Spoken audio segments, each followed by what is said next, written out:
Yep. All right. Good evening. Oh. And on Illinois Street. Yeah, but it's different lots.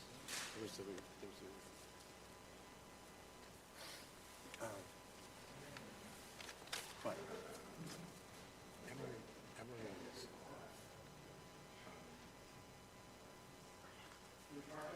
Illinois Street makes it.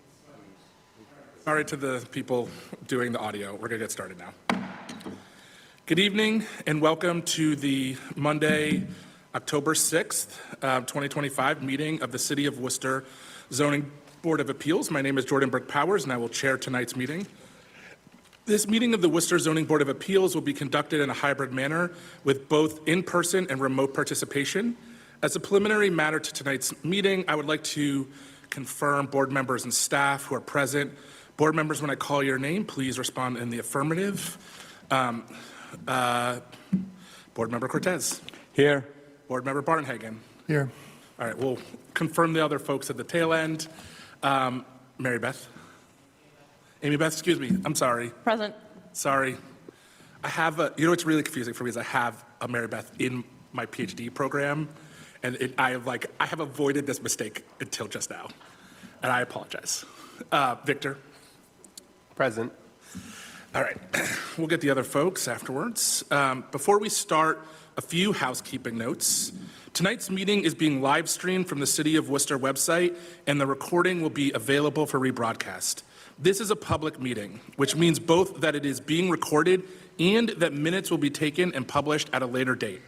The public may participate remotely by calling, and I'm going to recite the number, 1-669-254-5252.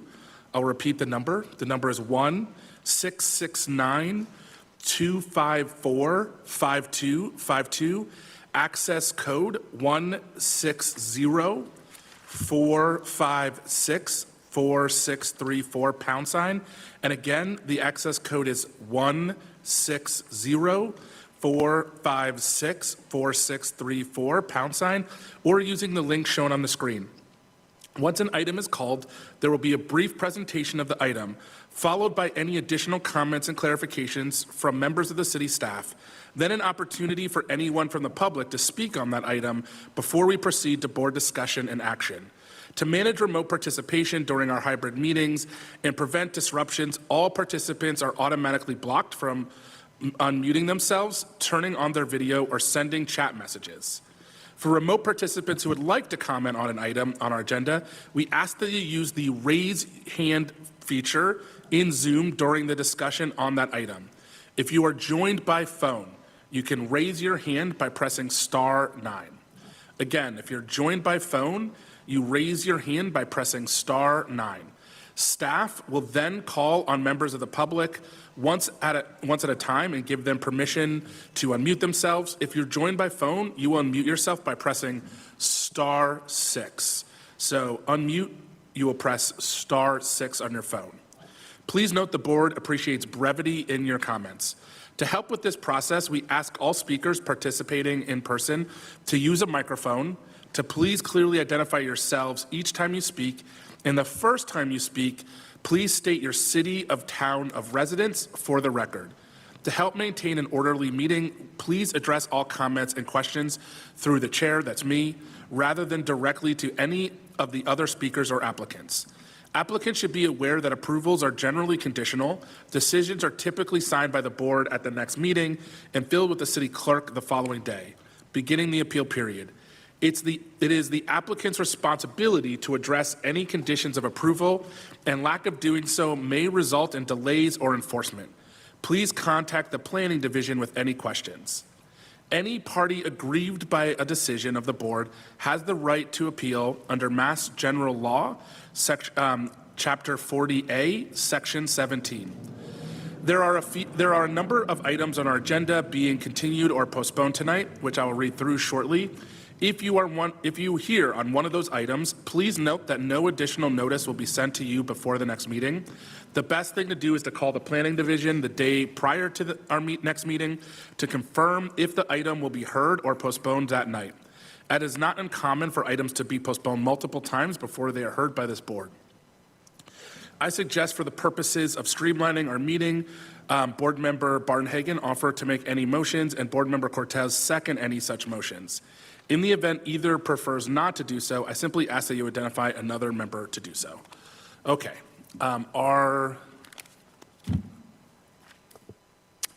Board Member Matt Sacco has joined the meeting. Okay. And then we also have someone that joined as iPad, and I'm thinking that maybe that's Mr. Torcornu. So Okay. the user whose name is iPad, I'm going to ask you to unmute and just see who you are.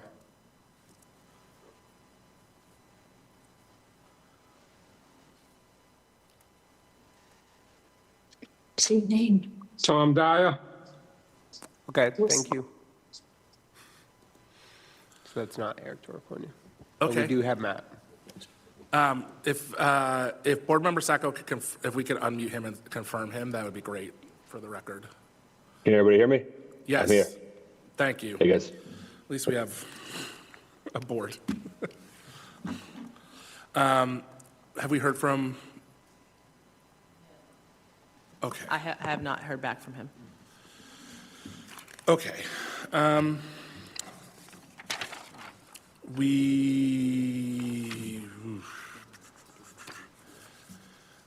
We can postpone some things, and we can see if people want to move forward.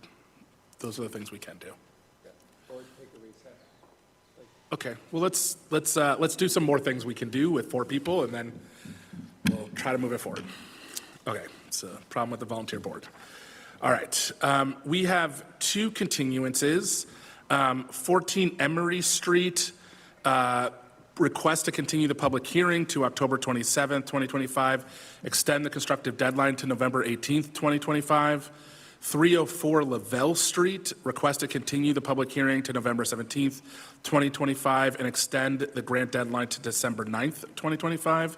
And item number 8, 91 Cambridge Street, public hearing, request to continue the public hearing to October 27th, 2025, and the constructive deadline for November 18th, 2025. Is there a motion on, 2 continuances, item 1 and item 2, and a postpone, is it a postponement? Yeah, a postponement on item number 8. I'd like to make a motion for continuance for item number 1, 14 Emery Street, item number 2, 304 Lavelle Street, as stated by the chair. Okay, And a motion to postpone item number 8, 91 Cambridge Street, as stated by the chair. is there a second? I second both motions. On the motion, Board Member Cortez, Yes. Board Member Barnhagen, Yes. Board Member Sacco. Yes. My vote's yes. All right, those have been continued. If you're here for 14 Emery Street, 304 Lavelle Street, or 91 Cambridge Street, please contact the planning board and they can let you know when those will be heard. All right. In the meantime, have we heard anything? Oh, okay. Eric, Mr. Torcornu said give him 2 minutes and he will be online. Okay, so we'll wait 2 minutes, but we're going to go out of order and call 119 Rodney Street under new business. And then we'll come back to number 3 Prudential Road, but we shouldn't open the hearing until he's on, because then we can't, if you talk, he technically can't vote, so we'll wait till he gets online. Some pictures. Great. Thank you.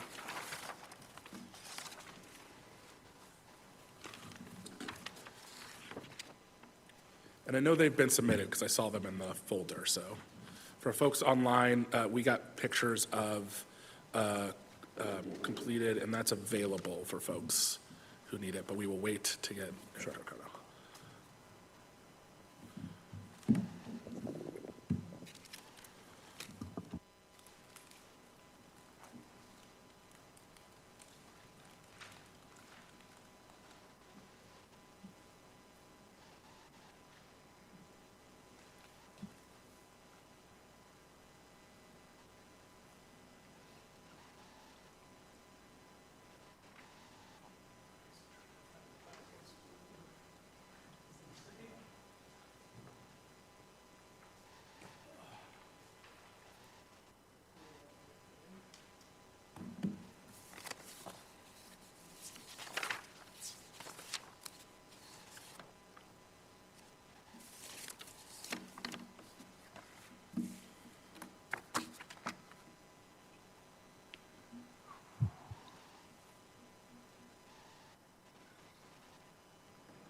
All right. Do we have Board Member Torcono? Yes. Fantastic. All right, go ahead. Okay.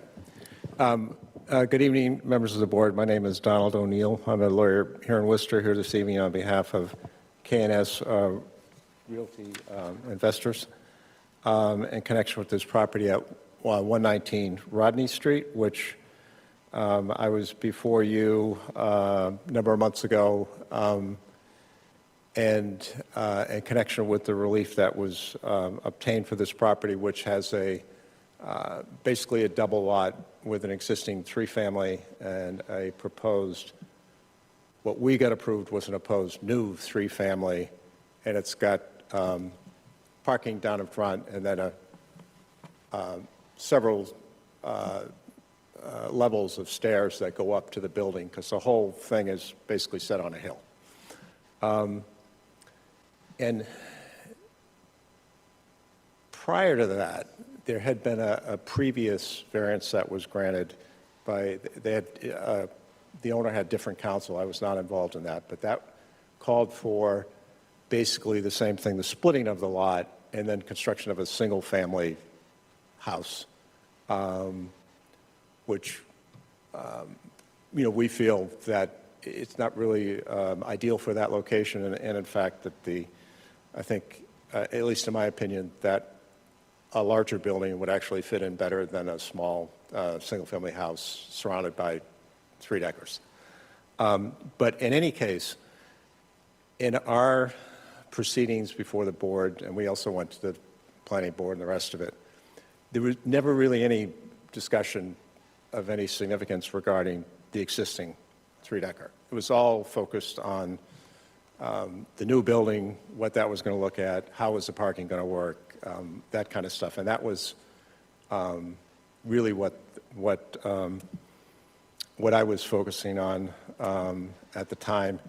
And there is a provision in the approval that came out that it's condition 1A that talks about additional architectural details. This is on the decision that the board most recently approved that says reflect additional architectural details on the front portico, including a minimum railing that matches the proposed porches. There are no proposed porches that we were showing, and reflect a roof pitch similar to the revised shape of the dormer. That kind of, it was never really any discussion about it. There never were any plans on it, and I suspect I should have been paying more attention and brought this to your attention at the time, but it just didn't come up. So that when my client, when he was trying to get sign off on the building, was told that the covering over the porch covering over the entry on the first floor needed to be a dormer shaped like, a pitched roof like above. This building had been damaged in a fire, but it's worth noting that we've got pictures going back to 2017. He bought the property like 5 years ago. This roof that's over the door was there in 2017. It was there when he bought it. It was not damaged in any way in the fire. It didn't need to be replaced. And he did not fully understand what was being requested there, that would be a peak roof as opposed to the flat roof. The problem is that would require, this has all been recited.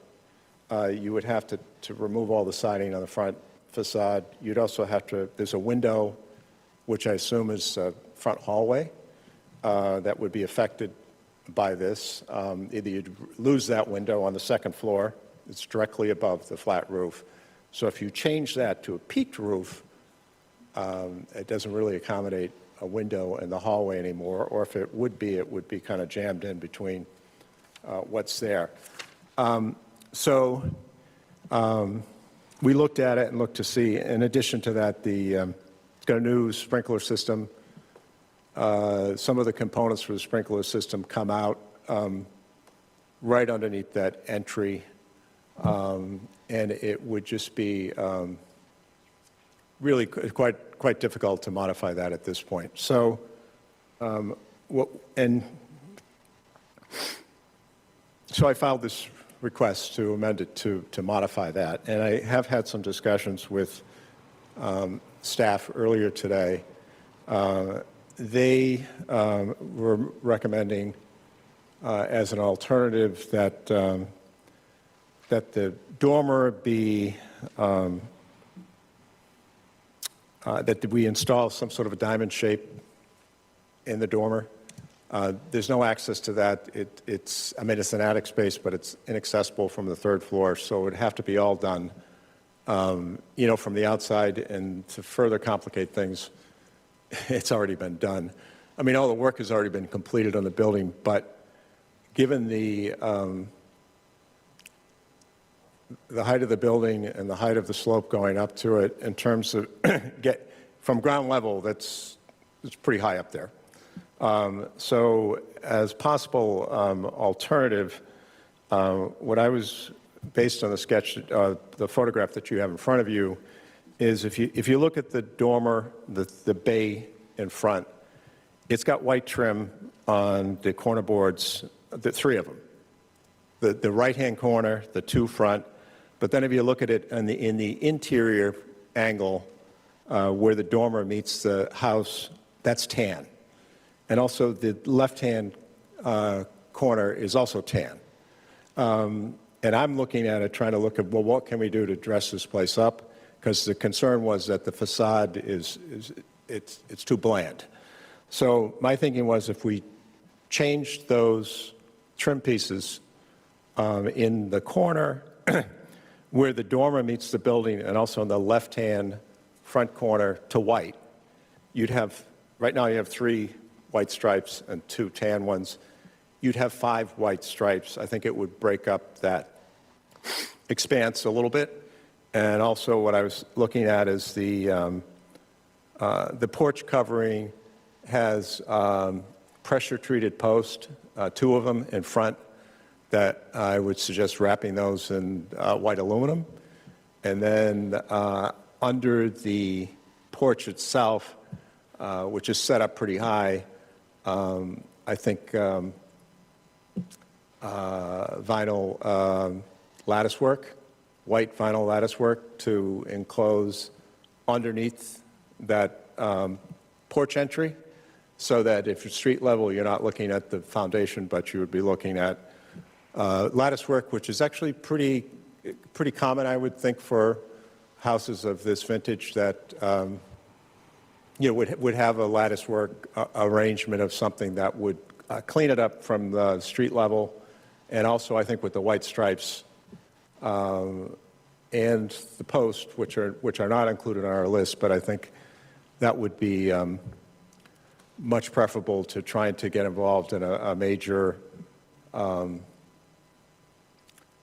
work on the dormer, given the height and the fact that it's already done, and it would have to be undone. So my request basically is to modify that condition to substitute those improvements for, and we do have some photographs, I think that you saw them, also I drove down Rodney Street, and that porch style is pretty common when the porches have been removed. I saw 2 or 3 of them on the same street. That's the solution that people have come up with. It's not great, but it is what it is. And in terms of trying to, it's something which has been there for quite some time, was not damaged, didn't need to be replaced. And I don't think my client didn't really understand that language, and I have to confess, it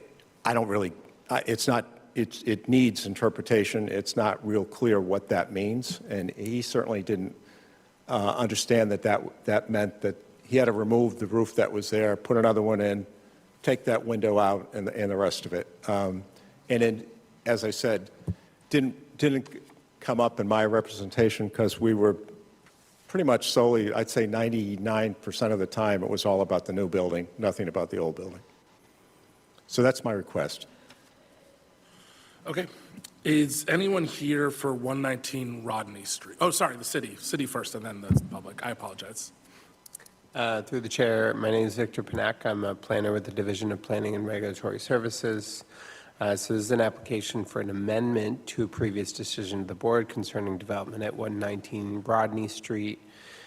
In January 2025, the applicant received approval to divide the property and construct a second three-family dwelling with 6 parking spaces. One of the conditions included in the decision stated that the applicant must reflect additional architectural details on the front portico, including at minimum a railing that matches the proposed porches and reflecting a roof pitch similar to the revised shape of the dormers. The applicant proceeded with renovations without making these adjustments to the facade and is now requesting that the condition be eliminated to bring the building into compliance. Staff recommends that the condition be replaced with a similar but more flexible condition, stating that the applicant reflect additional trim to enclose the gabled roof line and incorporate a central diamond-shaped window in the location of the original window. So on the photos you can see up on the screen now, you can see the diamond-shaped window in the gable and the trim at the bottom of the gable. We're looking for that to be essentially replicated on the existing building. It's not so much as the applicant describes that this building facade is, I can't remember the term they used, but uninspired, I'll say.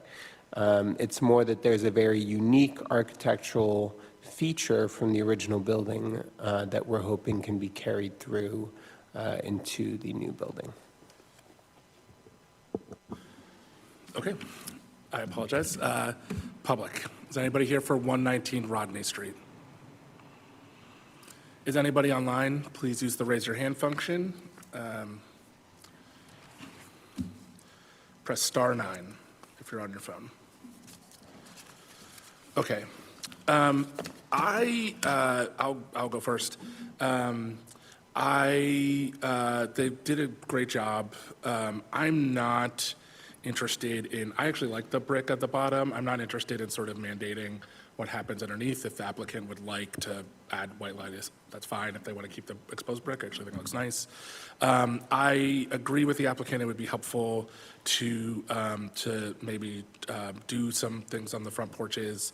But I would like to have something that sort of breaks up the top. If they can't, I'm open to having some language around replicating the feature in a way, the diamond feature, without actually having to put a real functioning window in, but something that breaks that up and something that sort of does bring back. I know that it's high and it's up there, but they're already putting another building up, and they're already doing a lot of work, and we've approved all of that, so I'd like something to carry over for the architecture, because it is rather bland, but that's my preference. There's other folks, so Board Member Cortez. Through the chair, I recognize the amount of work that they have been going through, and I like the I like the efforts to follow the guidance by the staff. It's just a difficult, as I see, it's a very difficult lot, to renovate that house and the area there, and I don't see much of a problem for me at this point. I think it's going well, despite all the difficult conditions to come up to what they have at this point. Regarding the section underneath the front porch there that you talked about, doing some fixing so it looks better. I know that the chair doesn't he says doesn't matter what they do there. I myself like to, yes, do some better presentation underneath it. And I'm not a designer, but just by putting a sort of a rail and running from same way as the steps at the entrance door, you see that rail in front with boards. You put a similar one underneath. It looks nice, all painted, so it's similar. It matches the second one. So that's just a simple idea that to make it look better from the street. Now regarding the diamond design up on the roof there, because the little window there is not anymore there. There's always you could put a fake window there to make it look like it is. Doesn't have to be a real window there, but it's just the structure will look better. So simple stuff like that. Other than that, I don't have any other issues, Mr. Chairman. Thank you. Board Member Barton-Hagen? Through the chair, let me just ask the applicant real quick, the building that's going up next door, will that have this diamond feature? How similar to this will it look? And are there already plans to have that diamond feature in that, do you know? It looks totally different. Looks totally different, okay, Yeah. all right. Yeah, I appreciate the fact that actually adding a real window up there might be cost prohibitive at this point. And it's, the cost-benefit analysis might be beyond that at this point. But I share the sentiment that if there's something decorative that can be done that makes it look cohesive but without actually installing a window up there, if that's possible, that would be something I would like to see happen. And all the other recommendations as far as prettying up the front so it's not so bland, I'm okay with incorporating any or all of those as well if the applicant is willing to do that. So that would be my preference. Yeah, if I could, I mean. Yeah, go ahead. If we go with the recommendation from planning, I hope that by suggesting alternatives that we don't also, on top of what they were looking for, add the other conditions that I suggested, as an alternative. If we could just be clear that the band in the sort of the gable dormer could be, I think you would get the effect anyway. If that can just be a color band as opposed to an actual, you would give you the appearance of it without having the complication of the construction there. The other thing too is, honestly, in terms of, if you've been to the property, when you're at street level, you're going to be looking up pretty high for anyone to even see this, honestly. But I don't know whether I don't know if that's built into what staff is recommending in terms of how much of a structure are they looking for the terms of the bottom of the triangle? I mean, that's a great question. My preference would be for a real, not just a color change, but a real gable at that roof line. But that's a great question for other folks. I'm one person. Through the chair, if I can just jump in very briefly. Yeah. The trim on this picture that's up on the screen now, you can see the trim almost get cut off here Yeah. and here. And I think we're asking that essentially be continued across that bottom. So not just a color band, an actual continuation of the trim. Yes, that's clear to me. I agree with that. Mr. Chairman, I'm also in agreement with what the staff is recommending. Board Member Barton. I would love to see that trim there. I think that would make a big difference. Other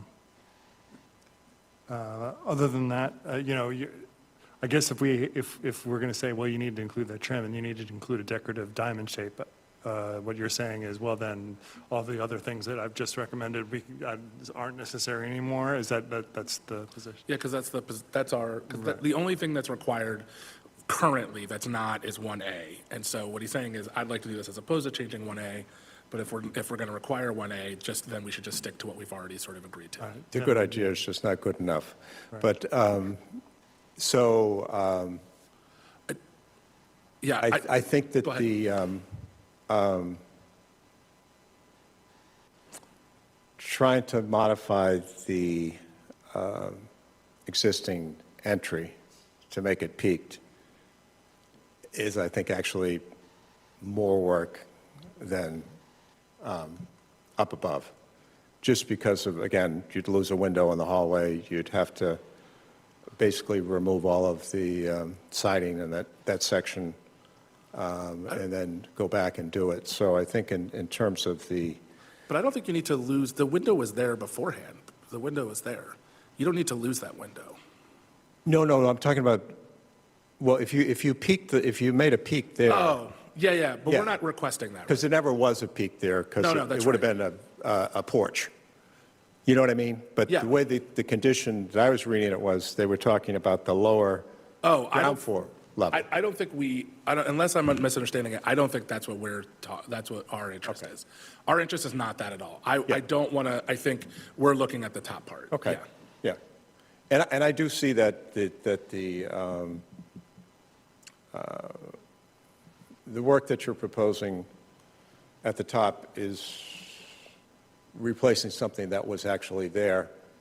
That porch at the lower level is a new add-on. It's been there for quite a while, but it's Yeah. it's not a historical architectural detail that you Right. would feel the need to We're not feeling the need to duplicate. play with that at all. We're just the top to replace it, to look at something like that in the back. All right. Well, if, I would say, if that's a decision of the board, then if you could make a decision and then assume that we'll just do it. Okay, But, yeah, yeah. well, I think that's what it sounds like. I want to get the other board members in beforehand. Board Member Turcono? I support you, Chair. And then Board Member Sacco? Hello, can you hear me? Yes. Yeah, no additional comment. I like the idea with the trim. I think that would make it look great. Okay. There is also a waiver. Are you requesting the waiver? Oh, yes, I request a waiver. Yeah, for Thank you. the last time that we already approved it. Okay. Through the chair. Through the chair. Yeah. On this motion, is this a motion for Yeah. all, okay. Yeah, so we're redoing the whole motion, or we can just say amend. Can we just say amend to the mo? You could just make a motion to amend the decision, just reference the old decision number, which is, Is that in the petition purpose down at the bottom there? it it's says 1A. ZB 2024-090. 2024-090. So make a motion to amend the decision from the ZBA, ZB-2024-090, to replace condition 1A with staff's recommended alternative Or- condition. Oh, go ahead. There is the issue of the diamond window So I'm going to, dormer. I don't know if the applicant is still so opposed to my that. suggestion for that is to change the language slightly to say, to include the gabbed roof line and incorporate a central diamond-shaped window or facsimile in the location of the original window. Yes, so it's. Staff would be amenable to that, yeah. It's inaccessible, so there would be no point for it to be operable. Yep. Does that work? Okay. If that works for everybody, I would take a motion to close. I'd like to make a motion to close on 119 Rodney Street. Is there a second? So move. On the motion to close, Board Member Cortez? Yes. Board Member Barnhagen? Yes. Board Member Turcono? Yes. Board Member Sacco? Yes. My vote's yes. Is there a motion on 119 Rodney Street? I'd like to make a motion to amend the previous zoning board decision ZB-2024-090 to change recommendation 1A to strike out the previous condition, and in its place, condition 1A would read, reflect additional trim to enclose the gabled roof line and incorporate a central diamond-shaped window or facsimile in the location of the original window with the waivers as requested by the applicant. Is there a second? Second. On the motion, Board Member Cortez? Yes. Board Member Barnhagen? Yes. Board Member Torcono? Yes. Board Member Sacco? Yes. My vote's yes. Thank you very Okay, much. thank you. All right, we're going to go back to old business, number 380 Prudential Street. If the applicant could please come forward. Good evening. Attorney Patrick Flynn, lawyer in Worcester County, here on behalf of the petitioner Matthew Tolick. We were before you a couple weeks ago, or 3 weeks ago now, with a petition for a variance for lot size for 600 square feet. After some discussion, we had a continuance till today to update the plan, we had brought a plan for a building, but this case we updated to show the building on the property itself, which shows the proposed location, which is what we had talked about at the last meeting, that the location itself does not infringe on any of the by right features there in terms of setbacks and use of the land. So we were, but now that's actually shown on a plan, that was a recommendation of the board at that time, wanted to see what it would look like. We provided that for here tonight, well, earlier for you to review, and then again here tonight for the public to see where the proposed location would be. And again, we're not asking for any further or additional zoning relief in regard, and we feel that the building as to be constructed would be within the guidelines of the city's inspectional services department, which would then comply with any codes and bylaws of the code enforcement action of the city. Staff? Through the chair, my name is Victor Panak. I'm a planner with the Division of Planning and Regulatory Services. So this application was first heard by the board at their last hearing. Presently on the site is a single-family detached dwelling. The applicant seeks to divide the lot to create a new lot and construct a new single-family detached dwelling on the new lot. The board asked that the applicant return with the site plan showing the proposed building footprint, in part to demonstrate that the building would meet all zoning requirements. The applicant has submitted a revised plan, site plan demonstrating as such, and staff recommends essentially the same conditions as previously. Okay. Is anybody here for 80 Prudential Street? You can come forward.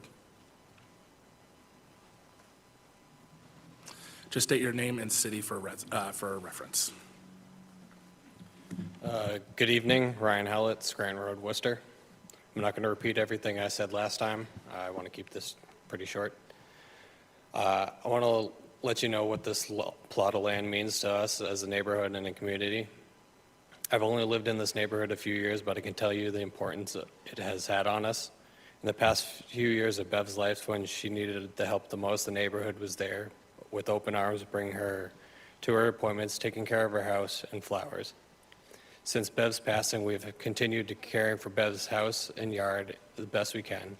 I'd come home from work and see a parade of lawnmowers, weed whackers, and people ready to make sure Bev's house and garden was always looking the way she kept it, perfect. To us, this little lot of land is a staple of our community where we have bonded over and come together to care for it. I hope that you can see how much this means to us by the dozens of members who have came to the last meeting, both in person and online, and to the few of us that were able to make it tonight. We'd rather see the property continue to show off Bev's beautiful gardens and be sold out than to be sold off to another contractor to stuff a house on. The wishes of our community is that the variance is denied. Thank you. Thank you. Would anybody else like to come forward for 80 Prudential Street? Just state your name and city of residence. My name is William Cooley. I live at 75 Prudential Road, directly across from the property. My concern now is, now that I see the plan, is how are we going to construct this without having so many difficulties with soil and things like that? Is it going to be removed? Is it going to be, because there's really 10 feet on each side of that foundation. There's not a lot of room. So that's one of our concerns, and we understand they're going to need to have dumpsters there. Where would the dumpsters be located? Off the street? so we don't have to worry about it. These are a few of my concerns going forward, safety concerns. Okay. If the applicant could speak a little Thank you. bit. Oh, thank you very much. If the applicant could speak to some of the construction plans, where they might be planning to house the things that they need for the construction, during construction, and if you've done any soil testing or have a sense of what you'll need to construct it. So I represent the owner of the home currently, not the potential purchaser. So they're under contract. I don't believe they've done any soil testing that would be there. I don't think it's commonplace to do that in a single-family home when you're going to dig a foundation. I mean, this is not the only house in the city or any house that's been built. Matter of fact, the houses behind them that were constructed years ago were built on lots that are smaller than this. Obviously, any debris and trash, as well as dumpsters, on-site, porta toilets, porta potties, things of that nature, will all be kept within code, and as inspectional services requires them to do. I mean, I was on a project myself personally down on Holly Street the other day for Habitat, and that lot smaller than this, and everything was kept confined on one lot without one issue with nothing in the driveway, or in the road. So I don't foresee this being an issue for the contractor to do anything they need to do. Most of the time, as you know, with these projects, they're using stuff in the front yard, or they're using stuff in the proposed driveway area until that driveway is actually completed and ready to be finally paved and whatnot. Usually that's where everything goes. The garage is there. Usually trash works its way down through that way on most construction sites. So this house wouldn't propose any unique or anything that's out of the ordinary in terms of the normal course of construction of a home of the same size and vicinity on a lot of a similar size. Okay, thank you. Anyone else? Let's take, if there's anybody online for 80 Prudential Street, please use the raise your hand function on Zoom or press *9 so the city staff can let you know that you'd like to speak. Okay. Is anybody else here like to speak, or would you like to say anything else about? Okay. My feeling about this proposal is the same as it was last time, which is that this is a lot that is the same size as all the other lots in the neighborhood, with a single-family home that will look like all the other single-family homes in the neighborhood. And it does not require any setbacks because it fits the way all the other homes fit in the single-family home, which is why it didn't need any setbacks. And so this is an easy one for me. So I'm going to vote yes, but I'm not the only vote, so I'll keep it to the other board members. Board Member Cortez. Through the chair. Yep. We heard all the concerns of the previous hearing, and I thanks to the applicant for coming up with a revised plan showing, the blueprint and actually compliant with the zoning requirements. So by that, as a member of this board, is compliant with requirements and is submitted a new plan that to me satisfy the requirements. And for me, I'm forward to move on. Board Member Bart Hagan.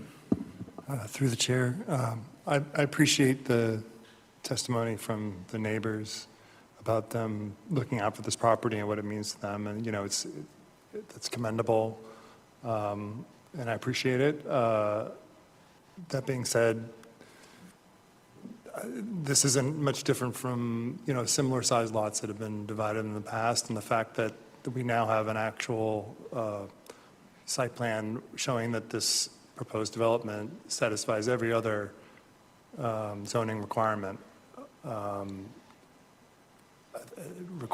of requires, I think, in my view, a yes vote on this. So that's where I'm leaning. Excuse me. Board Member Torcono. No comment. I'm good. I'm for it. Board Member Sacco. Additionally in favor. Okay. Not hearing anything else, is there a motion to close? I'd like to make a motion to close on 80 Prudential Street. Is there a second? So move. On the motion, Board Member Cortez? Yes. Board Member Barnhagen? Yes. Board Member Torcono? Yes. Board Member Sacco? Yes. My vote's yes. Is there a motion on 80 Prudential Street? I'd like to make a motion on 80 Prudential Street for a variance for relief of 600 square feet from the 7,000 square foot minimum lot area requirement for a single-family detached dwelling in an RS7 zone. And actually, I just wanted to confirm the waivers. Oh, yeah. You have to request the waivers. Sorry. Excuse me? There are certain waivers here Oh, yes. that need to be requested by the applicant, things that you are required to do, but you're requesting that you don't need to do them. So They're standard. on Page 4 of 5 of the staff memo. Thank you.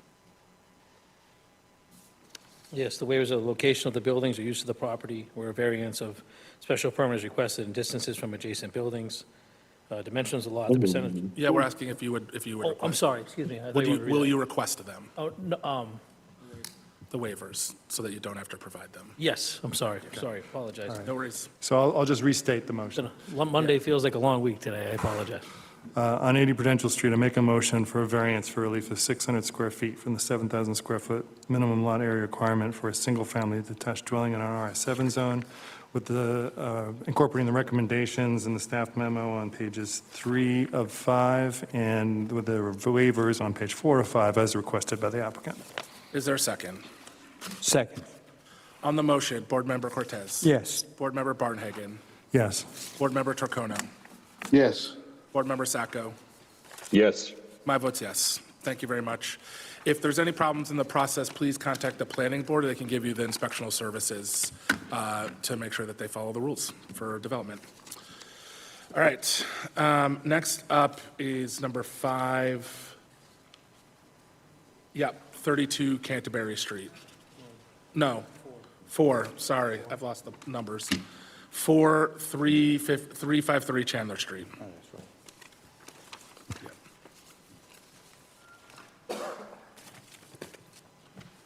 Good evening, members of the board. My name is Spiro Kelly. I'm the property manager and owner of 353 Chandler Street.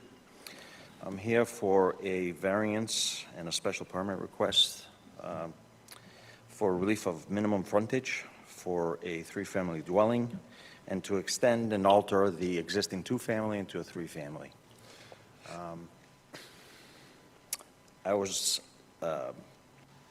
In 2020, I had requested the same thing, and apparently it had expired, which I did not know it could do that, because they asked me to deed it, and apparently here I am again. So I did follow through with all the requests on the previous special permit approval. I already put in the sprinkler systems on the existing 2 floors and the basement, and then I already corrected the parking situation that they had asked us to do so previously. So here I am. City. Through the chair, this is Amy Beth Lave from the Planning Division. As stated, this application is for relief of 20.94 feet from the 120-foot minimum frontage dimensional requirement for a 3-family detached dwelling in a BL 1.0 zone, and also a special permit to allow the extension, alteration, or change of a privileged pre-existing non-conforming structure. Presently on premises is a 2-family dwelling, and the applicant is seeking to convert the 2-family dwelling to a 3-family dwelling.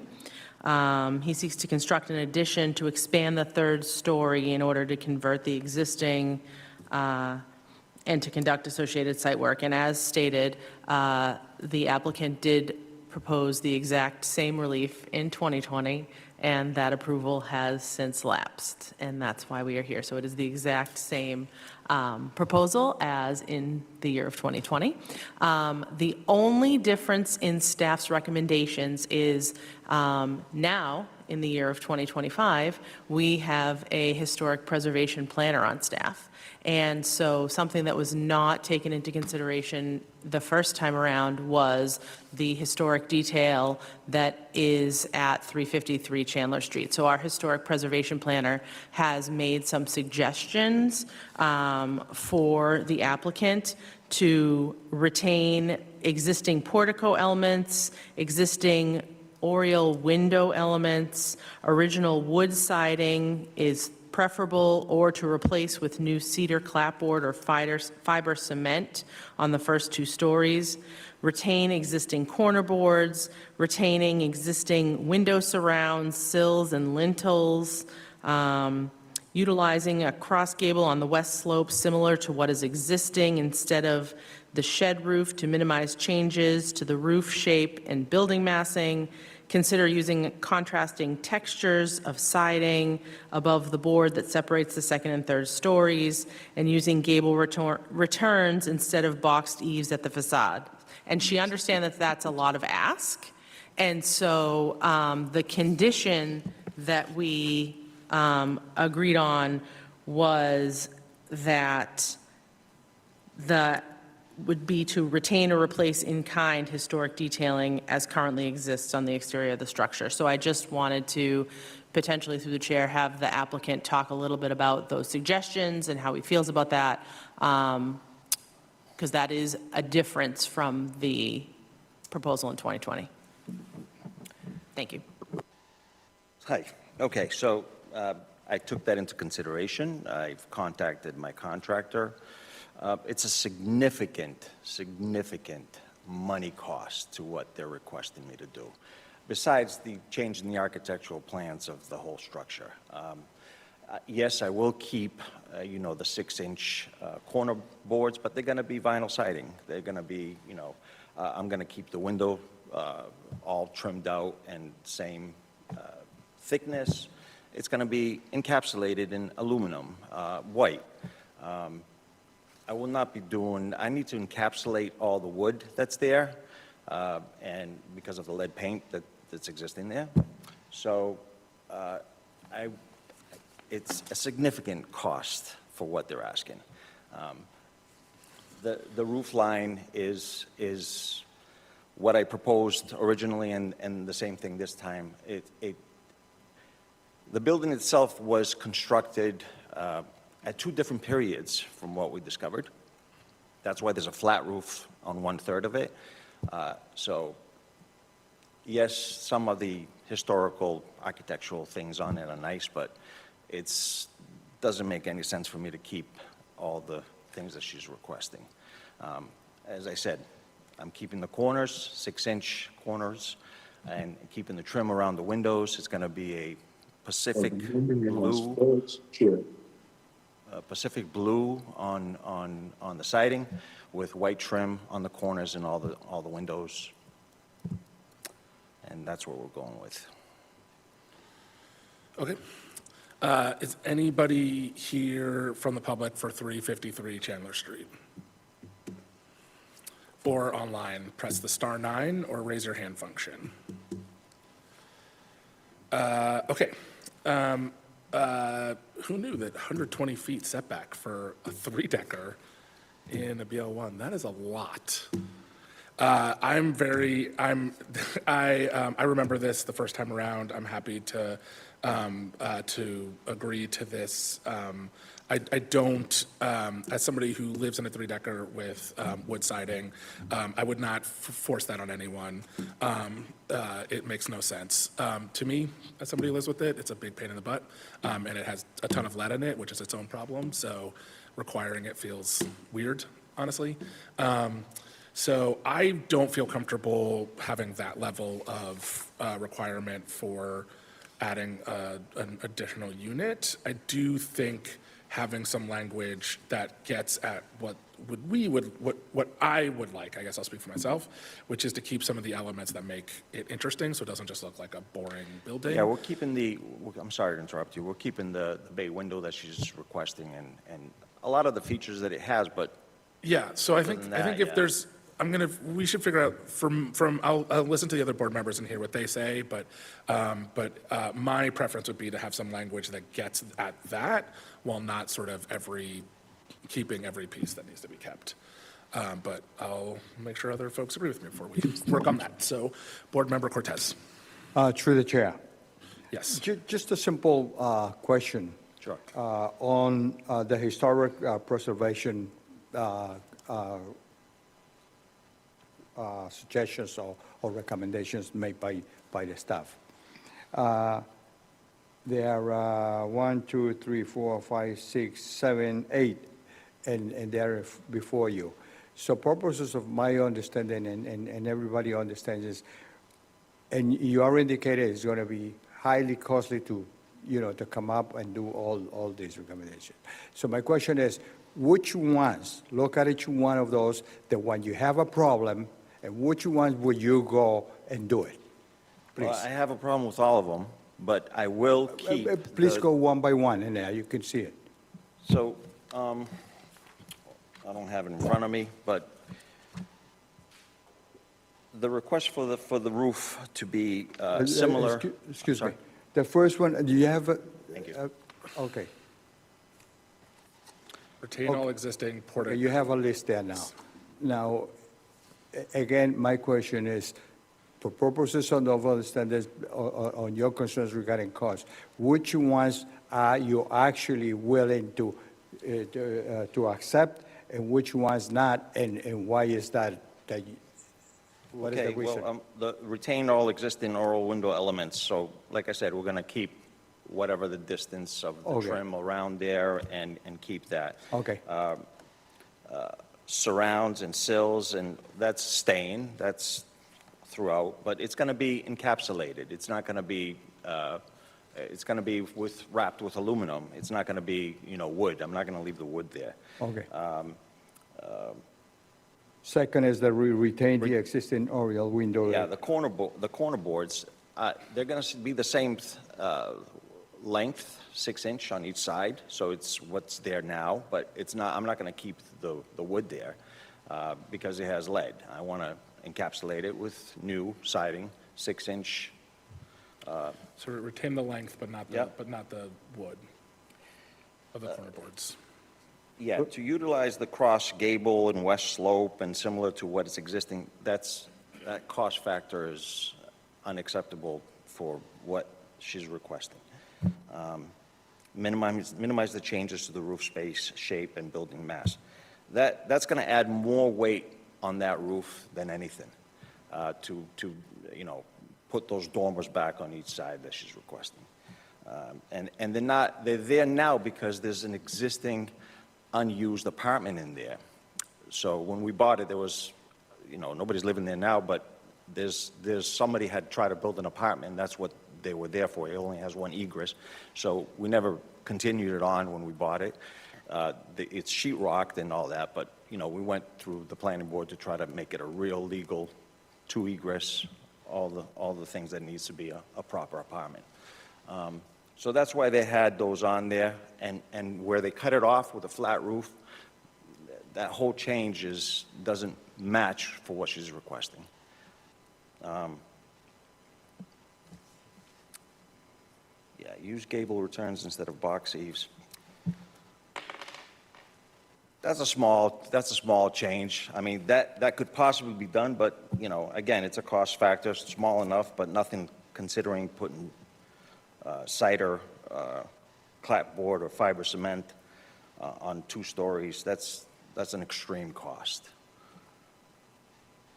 And frankly, I think it's going to look a little bit odd with vinyl siding on top and clapboard and clapboard or cement siding on the bottom of the 2 stories. Through the chair. Yep. Let me follow up. Historic preservation, it requires to maintain most part of this structure, materials, and so forth. And this is why, based on the historic preservation commission mandates, this is what is being taken from, to comply with. Basically, what I'm hearing from you is almost none, because the cost, and it's some areas you're trying to accommodate and follow up.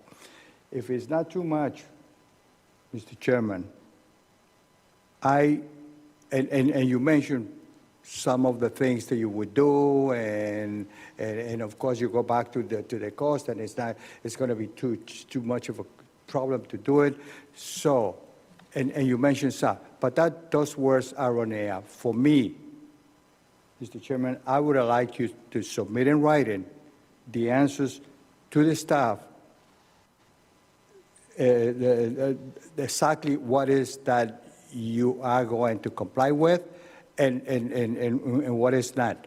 And so that would be said on the record, not just because I don't know what's going to happen after the words that you said in here. It's only words, but eventually when it's done, we don't know what actually was done in order to comply with the preservation requirements. So I would like is that to be submitted and writing what exactly is that you're going to do. So just to be clear, because you said something that's not correct, there's no requirement for preservation. This is not covered by the preservation Worcester. This is not in a preservation neighborhood. He's not before us as a part of this. This is a new person who works in the planning department who is requesting as a part of this application that they keep some elements of the historic three-decker, but that is not a requirement and just for the record, because I think it's important, we don't, it's not a part of the zoning requirement, so it would be false to say it's a requirement for this project. We don't have, that's not. Thank you, Mr. Chairman, for the clarification, and that's a good point, which I did not know. I was basically assuming that this was required by the presentation board. Yes, no. If it was, that'd be different. Right. And thank you very much. So I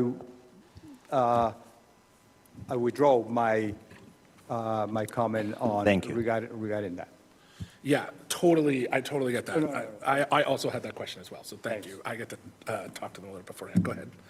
Board Member Bart Hagan, yes, sorry. Through the chair. I'm falling on the side of, something along the lines of maybe something a little bit more beefed up, but the current recommendation 8, to retain or replace in kind if necessary all historic detailing as currently exists in the exterior of the structure. Maybe we can beef that up a little. I'm hesitant to, given what the applicant's talking about, how expensive a lot of these things would be, and I agree with you that keeping wood seems a little strange, unless it's a truly historic structure, which, as we're not before the Historic Preservation Commission, it isn't. If it were in that commission's purview, that would be something else, but it's not. These are just recommendations, suggestions. Given that they're not required, I would just like, maybe, I'm not sure if that language in current condition and recommendation 8 is enough, but I would suggest something more akin to that than going through each one of these and seeing which one, I just want, I think the applicant knows this, just to keep as much of the original flares and structural interest, while not incurring a huge bill for him to improve this so that we can get an extra unit in there. So that would be my suggestion. I don't know what language that might consist of, but, or whether we need to do anything more than current recommendation 8, but I'd like to hear what the remaining board members think about that. Yeah, and I think that George, I really, Board Member Cortez, I really appreciate you getting specifics from the applicant, because I think in here is actually some clear guidance that we're getting, which is retaining portico elements, retaining the oriel window, retaining the existing length of the corner boards, but not the actual wood, and some other flares to sort of keep some of that.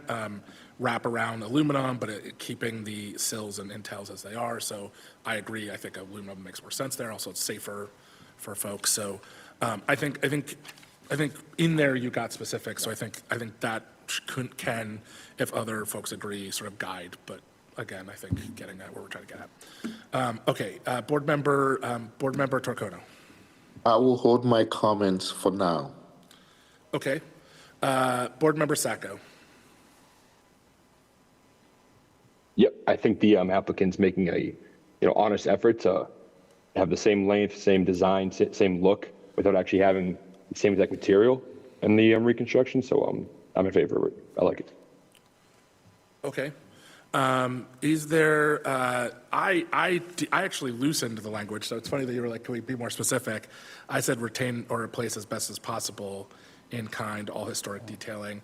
I would be okay with us saying something like, as stated by the applicant, and just actually say what, I actually think we could take what the specifics that George got and just say, do the historic elements as agreed to by the applicant, retaining the oriel windows, retaining the length, to be specific, of the corner boards, the 6 inches, retaining existing sills and intels, but allowing wraparound aluminum, so just, again, as is stated, and as best as possible, gables or other box leaves or something that works for the applicant to sort of continue the interest, and what I'm seeing is fine. Like, that seems like what I'm looking at, it would be fine to get there. Does that sound okay to the applicant? Does that sound? Well, yeah, as long as it doesn't restrict me in some way or another to keep, the historical aspect of what. I think it's just the things that you agreed to. So so just to be clear, just what I heard you say. I was going to do those regardless. Yeah, so what I hear you saying is retain the existing oriel window, which I heard you say, retaining the length of the corner boards, the 6 inches, which are nice, retaining the existing sills and intels, but allowing you to wrap them in aluminum, which I think, again, makes sense. And then doing something with the, use gable returns or something similar instead of, to keep some of the elements. Sure. Okay. Through the chair. So basically, we just asking for flexibility here, and we put in a lot of flexibility to comply. Yeah, or we just say just what he just said, agree to what he just agreed to. Yeah. We can just say that too, because this is an official. Can we say record. that? Okay. We can, do we need to repeat those specifically, or is this enough of a record so that when he gets the, It's technically a record, not technically, it is the record. We're all talking, we're on the record. So this is the official record, we can say as stated, yeah, by the applicant. Agreed to. So, Do you want me to say it again? yeah, just to clarify, I would I'm sorry. rather us be as clear as Yeah, possible just to than say it clarify. 3 times. Okay. I'm going to put the 6-inch corner beads regardless, wrap the Okay. windows on the similar fashion that is existing. Great. So just, I don't want to be restricted to anything that wasn't there before, and especially when I'm not in a historical zone and bound by any kind of historical, can you just word the verbiage to say, can choose what to do on the suggestions, on the suggestions from the Historical Society? Which I was going to keep that anyway, so, but, I want to, Victor might have some suggestions. Go ahead, Victor.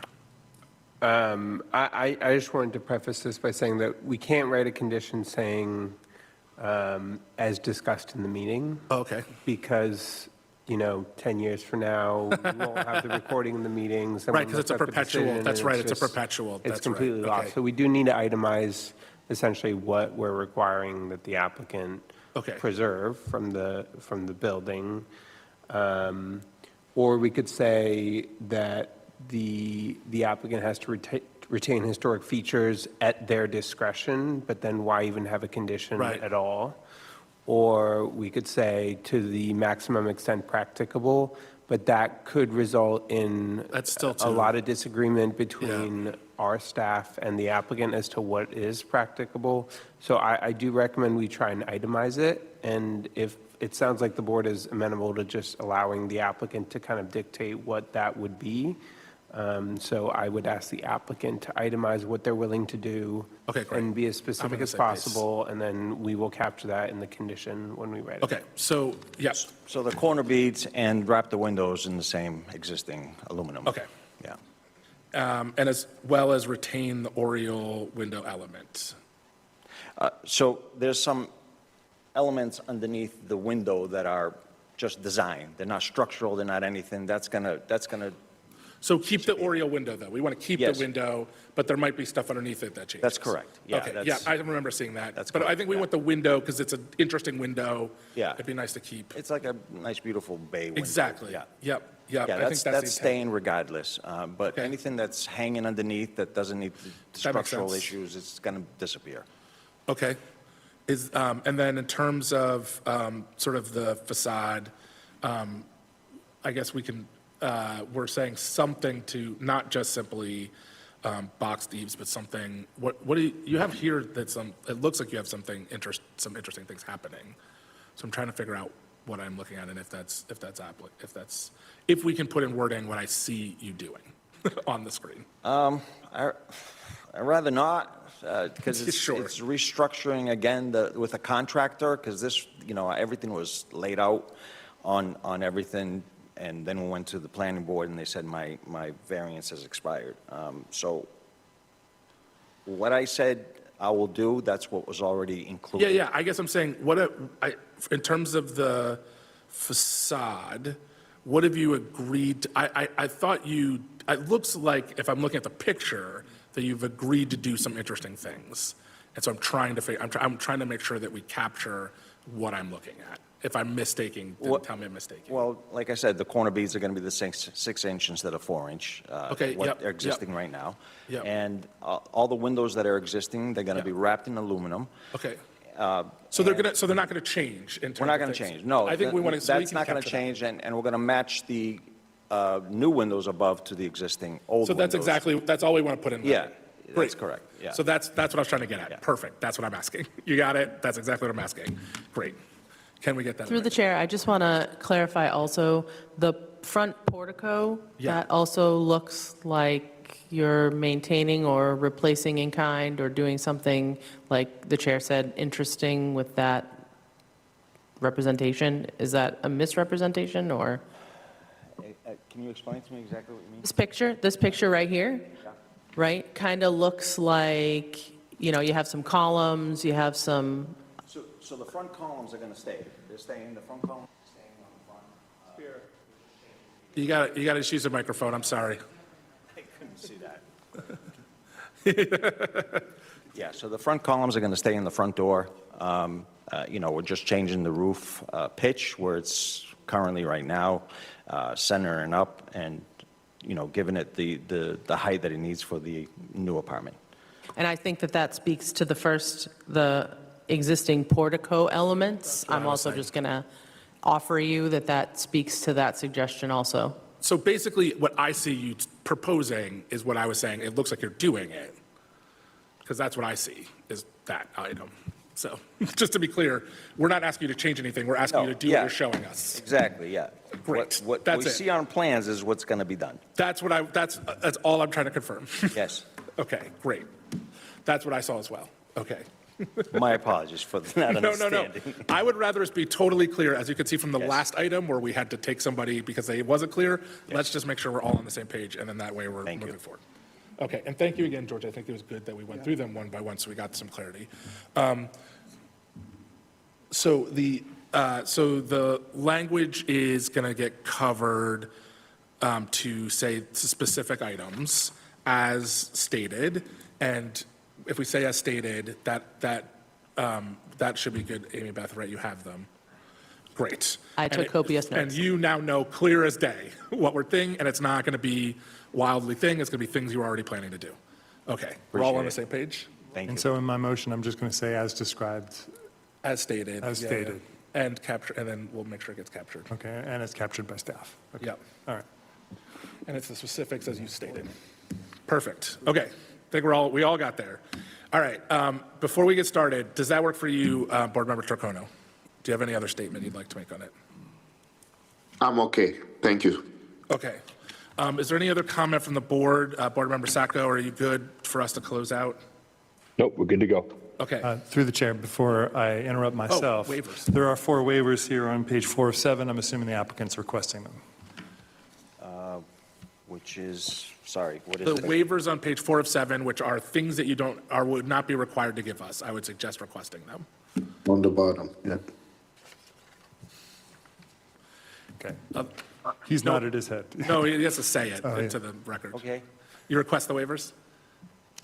Yes. If that benefits me, yes. Yes, it does. Yes. Otherwise, you'd be required to give it to us. Yes. So, okay, great. Thank you. I forgot that too. All right, is there a motion to close on 353 Chandler Street? I'd like to make a motion to close 353 Chandler Street. Is there a second? So move. On the motion, Board Member Cortez, Yes. Board Member Barnhagen, Yes. Board Member Torcono, Yes, Board Member Sacco. Yes. My vote's yes. Is there a motion on 353 Chandler Street? Make a motion on 353 Chandler Street for variance for relief of 20.94 feet from the 120-foot minimum frontage dimensional requirement for a three-family detached dwelling in a BL 1.0 zone with the staff recommendations on page 3 of 5 of the staff memo, and the waivers on page 4 of the staff memo, and the additional historic preservation recommendations as captured by staff. Is there a second? Second? On the motion, Board Member Cortez, Yes. Board Member Barnhagen, Yes. Board Member Torcono, yes. Board Member Sacco. Yes. My vote's yes. We got there. Thank you very much. Thank you, members. Thank you. All right, next up is 32 Canterbury Street. And if the applicant could please come forward, thank you so much.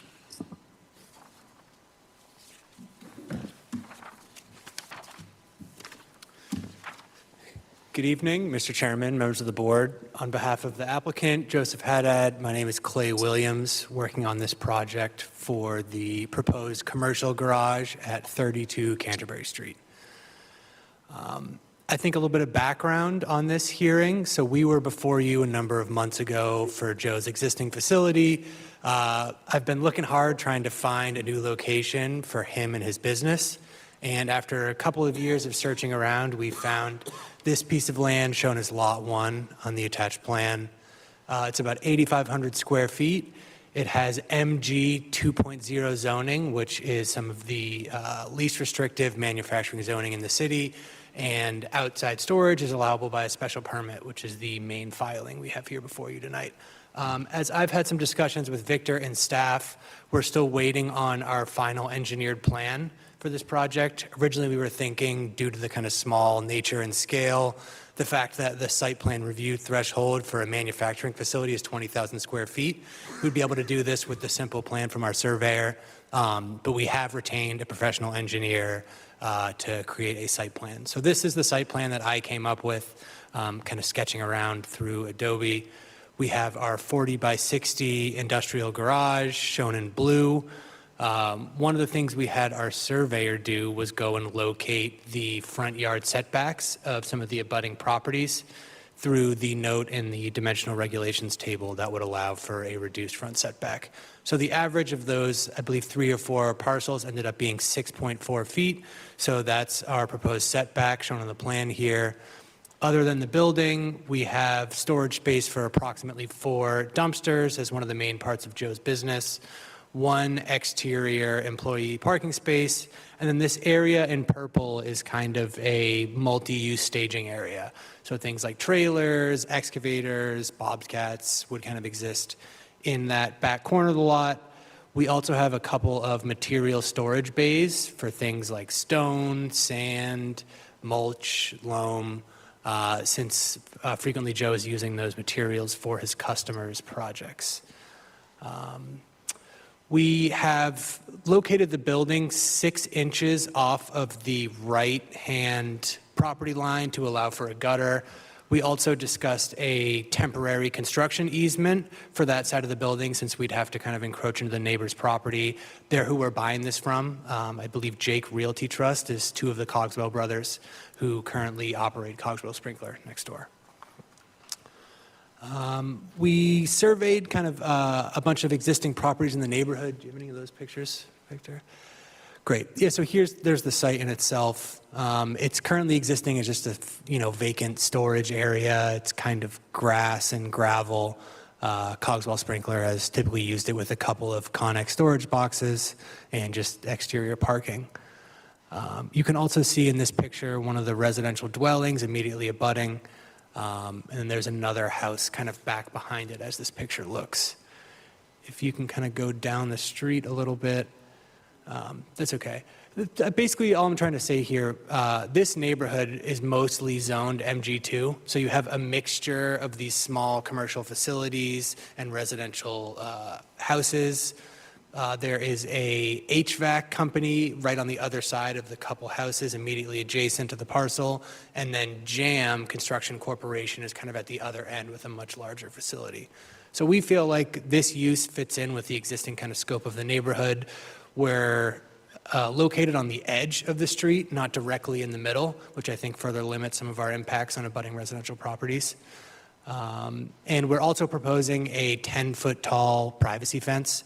I think due to the location of the abutting house next door, having as much screening as possible would be a benefit for both Joe and his business and our neighbors. Okay. So I think that kind of rounds up most of my presentation, and I'd open up to you, Mr. Chairman, for any questions. Okay, city staff. Through the chair, my name is Victor Panak. I'm a planner with the Division of Planning and Regulatory Services. So this is a request for zoning relief to establish a landscaping business at this location. Staff recommends that the board continue the hearing after discussions so that the applicant has additional time to provide an engineered site plan. Board members will notice we did not issue a memo for this for that reason. Staff's initial concerns, though, relate to the constrained nature of the site. We'd like a better understanding of how vehicles will maneuver and how access to material storage areas will be accomplished, given that they are blocked or seem to be blocked by the dumpsters. We're also concerned with the proximity of residential uses to the west, so we'd like to get a clear understanding of the fencing and landscaping that would be provided along that property line. We're also concerned or curious about fencing and landscaping along the front property line. It is subject to specific requirements in the ordinance, and so we need more clarity on how the applicant intends to comply with that. And then staff generally for tonight encourages the board to share with the applicant any concerns they might have at this time, so that the applicant may make adjustments to the proposal prior to the next hearing and hopefully address all of the board's concerns by then. Okay. Is anyone here in the public for, God, I've lost which one we're at. We're at 119, no, 32 Canterbury Street. Sorry, I've lost the plot a little. 32 Canterbury Street. Is anybody here? Yes, please come forward. Just state your name and city of residence.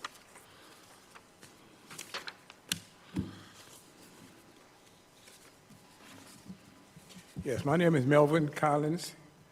My wife and I own 33 Canterbury Street. Okay, if you continue in this hearing, are we going to come back and have concerns and questions about? You should tell us what your concerns are now so we can incorporate them into our discussion. Okay, I have a number of concerns. Please. First of all, setbacks are an inherent part of maintaining and enhancing the integrity of the neighborhood. So my concerns are multiple. Okay, first of all, is asking for a variance. The variance has a big impact on a number of things. It's going to have an impact on how the neighborhood look. It's going to have an impact on parking. Okay, in the past, the current owner, the Coxwells, have been proponents of fighting every variance in that area. They have come forward.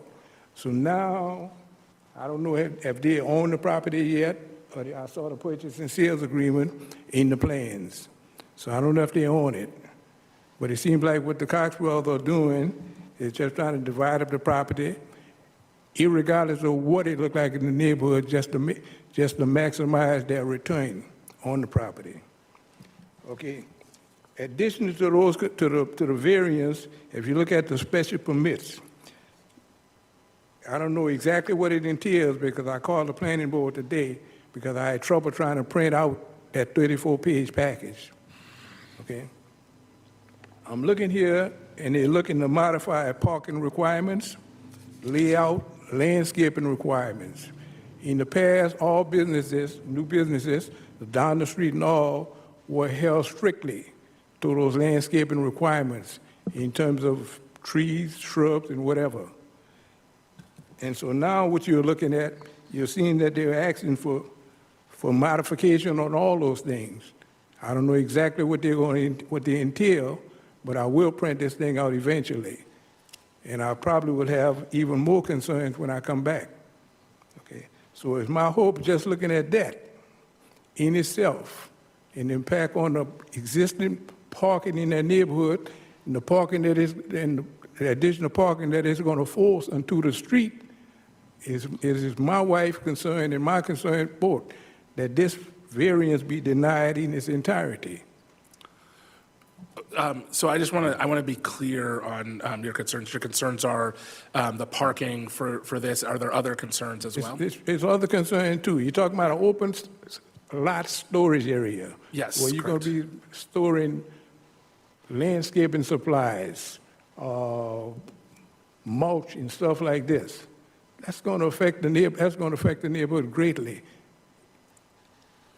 Okay, so your concern is both what they're storing and also What the they're parking. storing, the use they're going to put it to, Okay. and also the variances that are required, and the variance they're required, and the special permits they're seeking. So, okay, so I guess I want to get out of the technical so I can understand in like layman's terms. Your concerns are the parking, whether or not they'll be parking on the street, if there'll be adequate parking for the location. Your concern is what they're storing, the sort of concern on the material that they're storing. Is that correct? I just want to capture that. The variance also the setback variance. Yeah, so also the setback. You're also worried about how close it is. Yes. Are you worried about, to the next door, to the back, to the front, all of it? The front and the side backs. When you Okay. start jamming things up to the road and you start jamming properties up next to each other, I know what it look like. I've seen neighborhoods like that. Okay, it doesn't look good at all when you can reach out and touch your neighbor's hand. Okay, that's clear for me, thank you. Are there other things that you'd like our board to know while we're in discussion? No, I will probably, like I said, if you're continuing in this and they're coming back with clarity, I'll probably, when I get a chance to go through the entire package, and I will do that, I will probably have even more concern. Okay, before you leave tonight, make sure to get Amy Beth's contact info, and she could probably help you with any of the materials and getting it to you. Yes. So just make sure to get her contact info so she can make it easy for you to get what you need. All right, thank you. Thank you very much. Okay, are there other folks here for 32 Canterbury Street? Is there anybody else online? Just use the raise your hand function or press star 9, excuse me.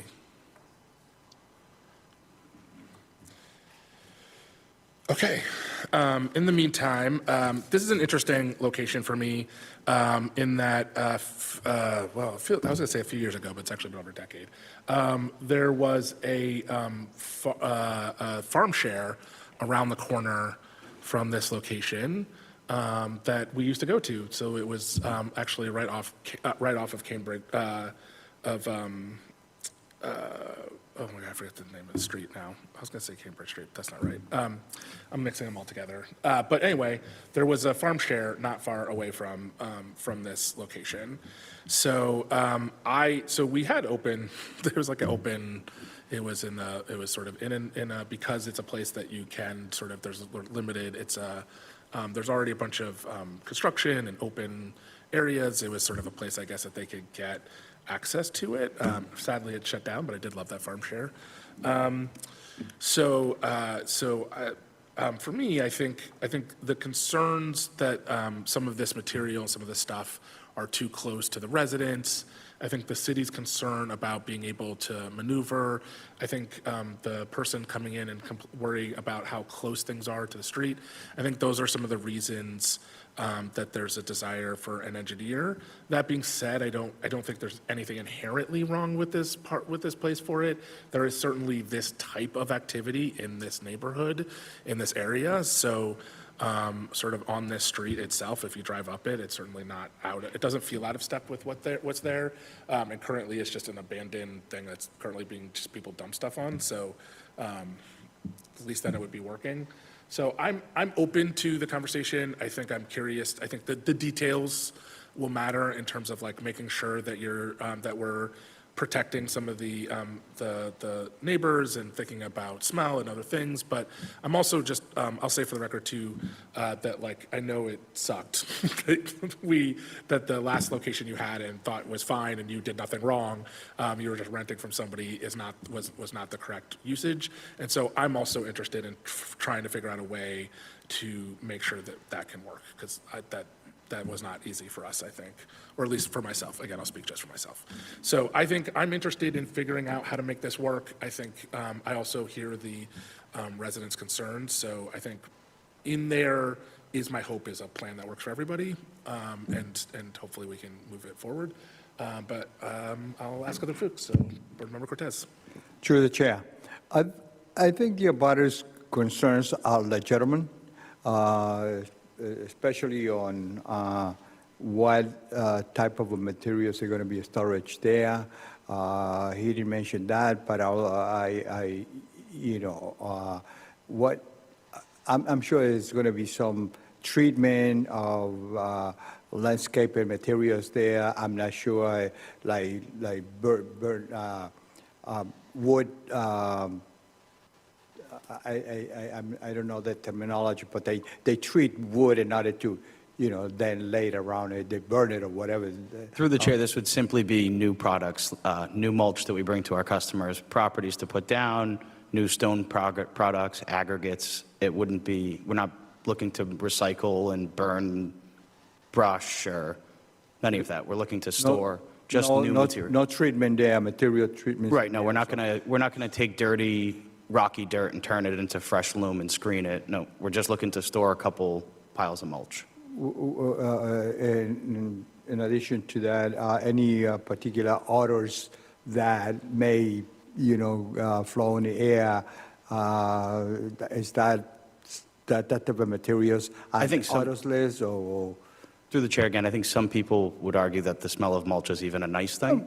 I know this isn't the engineered plan, but it's as far away from the abutting property as physically could be. The west parcel has a residence towards the front of the property, whereas far back in the right corner, you can't even see it from the road. It'll be blocked by a building. But in terms of odor, I think there will be none, if some benefit. I'm fine with that, Mr. Chairman. And again, there'll be time for us to get some specifics on that for the next meeting. Yep. Board Member Bart Hagan. Through the chair. I appreciate it's good you're getting feedback. You're seeing what everyone's concerned about, and then hopefully you can come back with a plan that satisfies everybody. And I agree with the chair. There's nothing inherently improper about this particular location for this business, given what's up and down this street. I also have concerns with maneuverability in there. Those bays in the back. I don't know how that works with the dumpsters right next to them. And there's one parking spot. It looks a little tight to me, but again, let's wait for your engineer to come back with the plans. And I guess the only thing I'll say on a big scale is the reason we're here is because the neighbors in your last location did not have a good relationship with this business. So let's try to avoid that. And I think the best way to avoid that is to address these concerns right from the start and make sure that everything's satisfactory to all your new neighbors. And let's start off on the right foot, I guess. But yeah, that's my only comment. Yeah, well said, through the chair. I understand what you're saying about maneuverability. I think in all the pieces of land that I've looked at that have the ability for outside storage, they're either these large, giant parcels like the Worcester Business Development Corporation has, where a 1 acre lot is north of $1 million, and then you have these smaller pieces that we've found here. And obviously, it's not going to be the most amazing fit ever, but I think through the underlying zoning, it gives us a lot of the statutory ability to do what Joe needs to do. And I think, just like you said, it's in our best interest to have as much discussion up front now that we can start on a new leaf here. I think given the small size of the site, it's kind of intended that everything is going to be a bit flexible. In the event there are a couple extra empty dumpsters, I think it makes sense to stick them back in that corner. Obviously, if Joe has to grab some aggregate from that back left storage bay, you'll shuffle things around. I think given a bigger spot, it would be much easier to kind of program every square inch of this for a specific intended use. And I think just kind of given the size here, it's going to end up, needing to be a little bit more flexible. And as long as that is addressed in whatever you present to us when you finally get all your information and ducks in a row, that's fine. Great, And thank just, you. And just to be clear, the garage is where you're going to put a lot of the parking and so forth. So there's not like, the parking spot is like, you're going to leave the trucks. So, yeah, there's a huge garage where people can. Through the chair, correct. We also plan to implement, right now, one employee has a take-home vehicle. We're trying to implement a second one that will take their vehicle home each night as kind of a employee benefit, but also we have a size constraint. So if that allows us to ship 2 of them out each night. Again, the goal for us is to have all of the equipment and all of the dumpsters out on job sites working.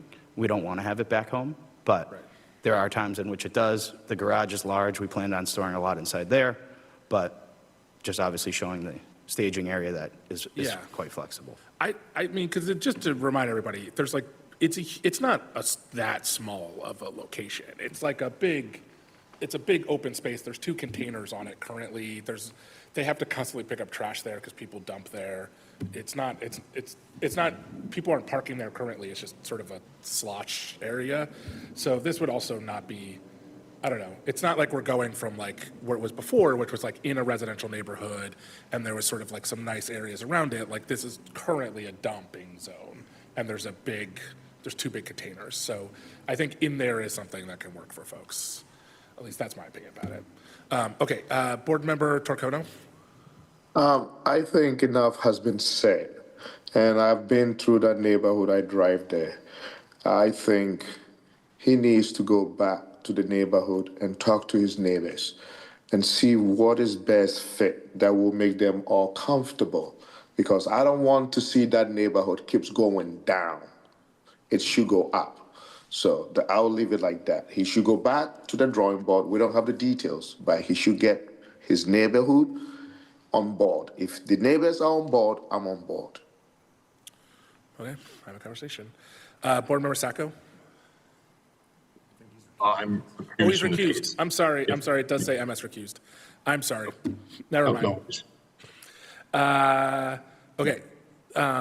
Amy Beth and Victor, you guys have what you all need from us.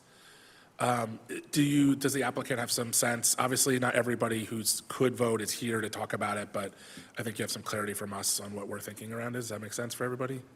Yeah, through the chair, I think it was very helpful, happy to reach out to some of our neighbors and kind of get some of their concerns up front here. I think that's totally reasonable. Yep, and I think some of the other things the city was worried about is the 10-foot fence. I think it's a benefit, but it also might be a little bit of a drawback, especially in the front. So thinking about how to stage in such a way that it looks nice.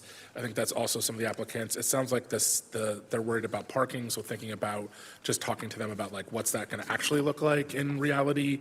This is not a business where people are going to be driving to you to park, but it gets zoned like that, which doesn't make sense. So I think just having those conversations with neighbors, having that clarity for us when you come before us, I think that's helpful. And I agree. I think, and then being clear about like what sorts of materials. It doesn't mean that you can't ever, like the future, 10 years from now, there might be some new mulch. We're not saying that, but just give us a sense of like, some of the concerns that people have when they hear it is like, as Board Member Cortez said, that there's going to be staining, there's going to be things, right? Other things that other business, there's cleaning of rocks, and just be clear with the neighbors and for this board, like those aren't the things that are being taking place on this. I think it's helpful. Does that sound good? Everybody else? Great. So they have to request. Oh, you have to request a continuance. Sorry. Sure. Through the chair, I'd like to request continuance on our public hearing. Is there a second? So move. Oh, no, sorry. You have to make it. Sorry, I'm sorry. Is the October 27th public hearing too soon, or? No, that'd be perfect. all right. We have, the engineers already working on it. It kind of came late in the game that we needed it, and they needed a week or two to prepare it, so we'll have that by the end of the week, hopefully. Okay, all right, then I guess I'd like to make a motion to continue on 32 Canterbury Street for the public hearing to October 27th, 2025. Is there a second? Second. On the motion, Board Member Cortez? Yes. Board Member Barnhagen? Yes. Board Member Torcono? Yes. My vote's yes. Thank you very much. Sorry, everyone. All right. Thank you. Thank you. Are you guys, everyone okay? Okay. Next up is number 6, so number 7, 51 Illinois Street.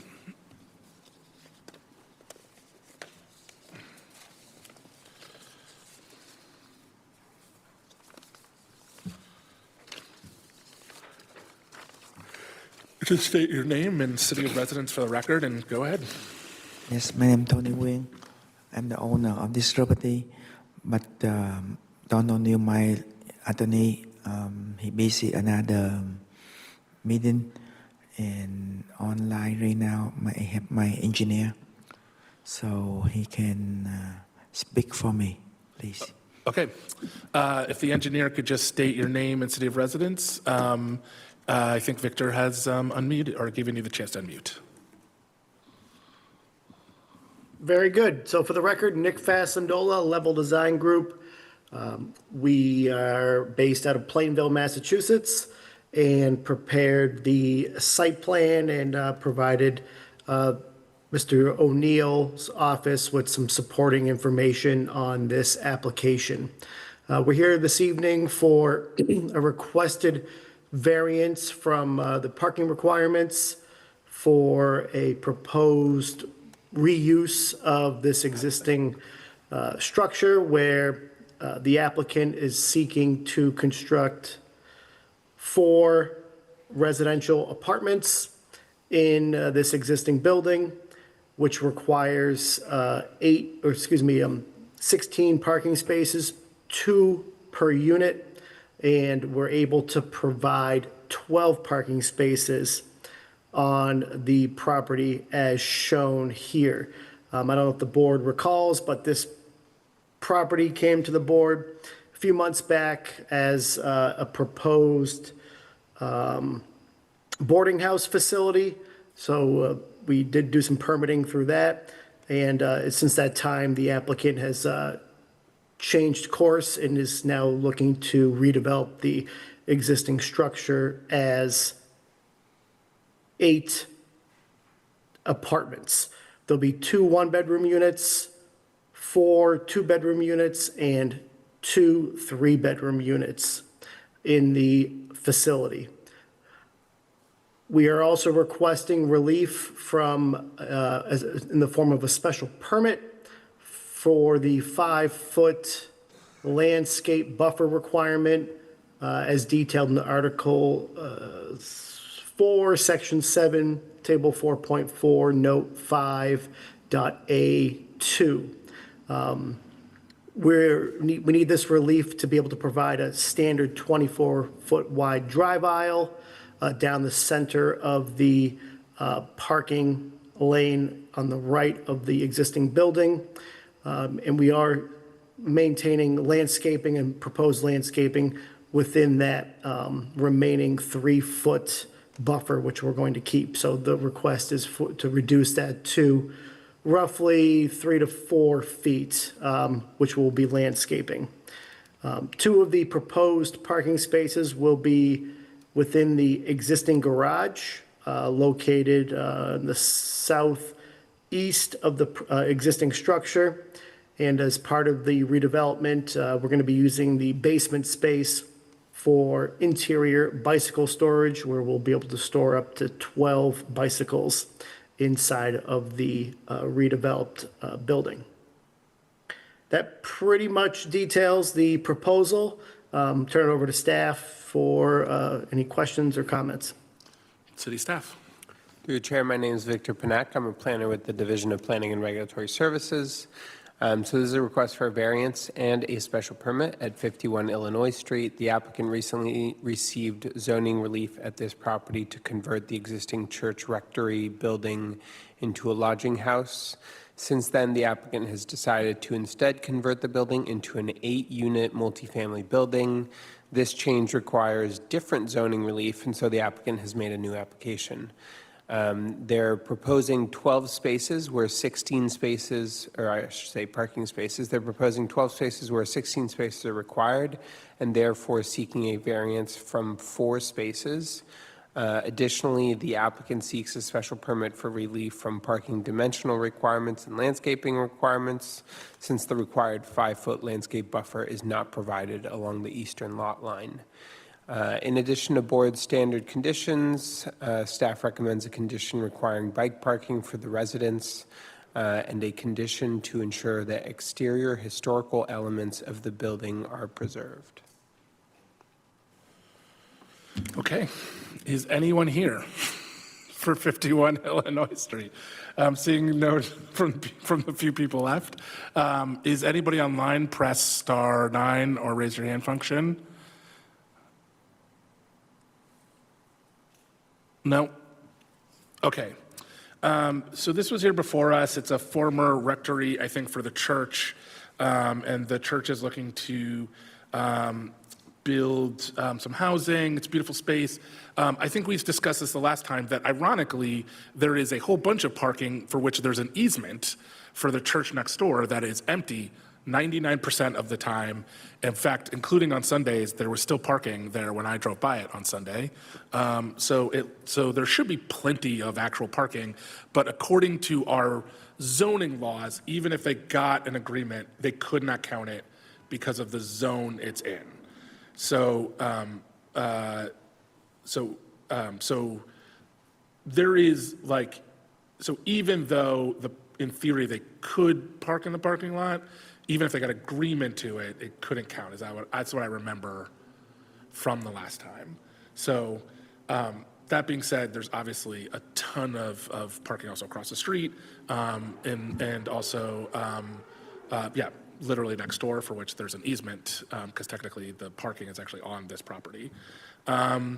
So I feel comfortable moving it forward. We've also, because we went through this already, and there's going to be more people, and there's now fewer people presumably, so that works for me. I'm a little sad about it, but this should be fine, at least from my perspective. Board Member Cortez. Through the chair, I think this is well planned. We discussed it, previously discussed it, when things that we talked about at the last meeting are taken care of them, so it's good planning, and I agree that parking probably won't be not an issue because the additional surrounding space where you can direct people or made agreements with the church or whatever, when they're going to park, when can they park, and so on and so forth. And I'm also pleased to hear, housing shortage is an issue in Worcester, and not necessarily the number of shortage of number of apartments. Rather, this is confusing. The shortage is because the affordable part. That's where they said that's where the shortage is, and nobody is building three bedrooms apartments. Yeah, so my question has always been, so where are these families with 2 kids and everybody's building two and 1 bedrooms? So I'm pleased to hear that you have included 3 bedrooms in there, so families can, with kids, they can move in. I'm pleased with that, so I'm ready to move forward on it. Just, again, there's waivers that need to be requested, so I'd ask the applicant to do that if they would like to request them. Maybe the engineer online can do that for the applicant. Yeah, could somebody request the waivers? Sorry, I muted myself. We'd like to request the waivers as detailed in the staff memo provided. Perfect. I have nothing further. Board Member Turcono? No comment. Board Member Sacco? No comment. Okay. Is there a motion on 51? What? Yeah. Is there a motion? I'd like to make a motion to close on 51 Illinois Avenue. Is there a second? Second. On the motion, Board Member Cortez? Yes. Board Member Bartenhagen? Yes. Board Member Turcono? Board Member Turcono? Yes. Board Member Sacco? Yes. My vote's yes. Is there a motion on 51 Illinois Street, Illinois Avenue, excuse me, Illinois Avenue? Make a motion on 51 Illinois Avenue for a variance for relief of 4 spaces from the minimum 16-space parking requirement for a multifamily dwelling and a special permit to modify the parking dimensional layout and/or landscaping requirements, loading requirements, and/or the number of required parking spaces with the recommendations set forth on page 4 of the staff memo and the waivers as requested by the applicant. Is there a second? So move. On the motion, Board Member Cortez? Yes. Board Member Barnhagen? Yes. Board Member Torcono? Yes. Board Member Sacco? Yes. My vote's yes. Thank you very much. Thank you. All right, next up is 274 Wildwood Avenue. Sounds so amazing, Wildwood. Go ahead, just state your name and city of residence. Good evening, members of the board. My name is Eric Ward, and I am proposing the construction of a 4-bay garage with an integrated single-story accessory dwelling unit at 274 Wildwood Ave. This project, detailed in the plans, includes a total footprint of 3,376 square feet, with the ADU offering 896 square feet of living space, and the garage is 2,480 square feet. I'm actually requesting a variance for a 9 feet, 24 feet in total, and a special permit for 832 square feet over, giving me the total of 2,480 square feet. Just to be clear, while I appreciate you putting the ADU and talking about it, it's actually not before us. We do not have oversight over it as the zoning board. Okay. You have that by Understood. right. I just want to clarify that for the record. Yeah, no worries. City staff. Through the chair, my name is Victor Panak. I'm a planner with the Division of Planning and Regulatory Services. This is a request for zoning relief at 274 Wildwood Avenue. Presently, the site has a detached single-family dwelling. The applicant seeks to construct a 4-car garage at the back of the site.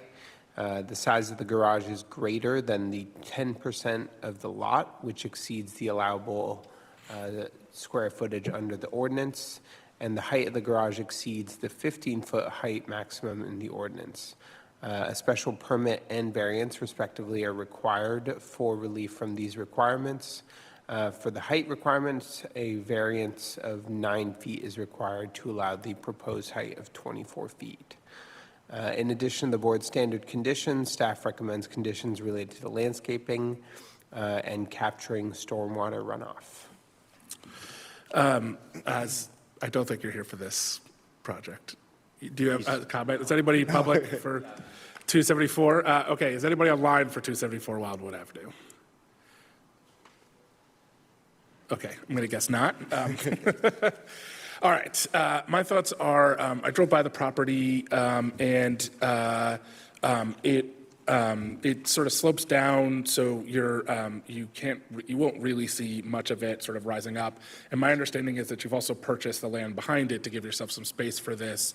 And while we don't oversee the ADU, the sort of increase of the sort of parking area will also allow for parking for the ADU if you want, or plus the garage for our folks who might be interested in that piece.